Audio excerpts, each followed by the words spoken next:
Ever feel like opening up to someone is like, I don't know, diving into a freezing cold lake? I can see that, yeah. It's intimidating. It's like bracing. But just like that shocking dip, being vulnerable can be, well, amazing for relationships. And Yeah. so many of our listeners are really looking for practical advice, right, on building those stronger connections. Absolutely. So we're diving into some research today Okay. that focuses on exactly that, how to cultivate a safe space for vulnerability. And get this, it boils down to 5 key things. 5 key things. Interesting. Yeah, 5. Okay, I'm ready. So forget the warm fuzzies for a sec. How do we actually create that safe space, Yeah.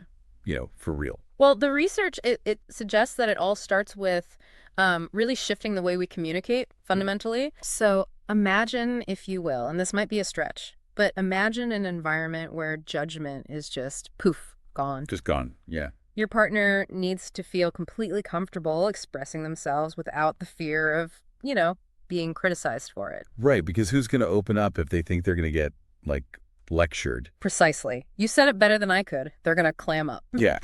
Exactly. And that's where the magic of active listening comes in. Okay. Yeah, people talk about that a lot, but what's it really mean? It's way more than just like passively hearing the words, right? It's focused attention. It's like Yeah. setting your own stuff aside and really truly absorbing what your partner is saying. Yeah. And that means no interrupting and definitely no giving advice unless they specifically ask for it, right? Right, right. Like, here's what you should do. Exactly, exactly. No, this is about really being present with them. And that right there, that builds the trust you need for real vulnerability. Okay, love it. So we're creating this, like, open, receptive space. Yeah. But then how do we actually get someone to be vulnerable? It's kind of like asking them to jump in that lake first. Yeah. It's scary. And this is where, a lot of the research really points to leading by example. Interesting. Okay. It might seem counterintuitive, maybe a little, but a lot of times the best way to get someone else to open up is to be vulnerable yourself first. So we're like taking the plunge, showing them we're willing. Exactly. We're saying, look, I'm willing to be vulnerable with you, and I trust you enough to do the same with me. Makes sense. Okay, so say they do open up, then what? Ah, that's where validation comes in, and this is huge.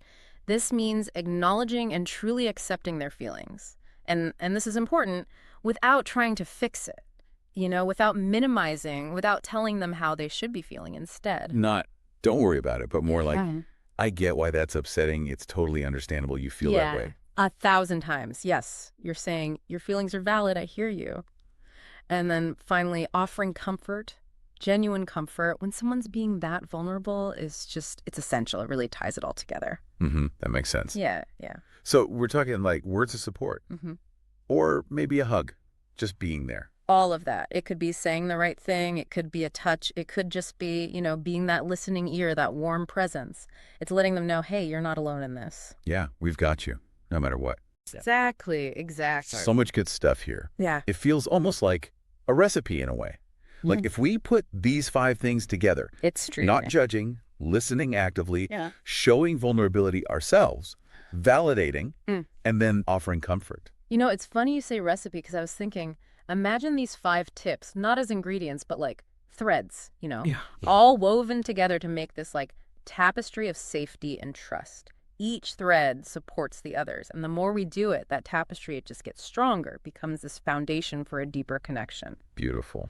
And here's the thing, building vulnerability, it's not like checking a box, it's a journey. It's something we work at. It's a process, Yeah. for sure. Yeah, definitely a process. So as you reflect on these 5 things, these 5 threads, I want you to ask yourself, which one right now speaks to you the most? And maybe even more importantly, how can you start weaving that thread into your relationships today?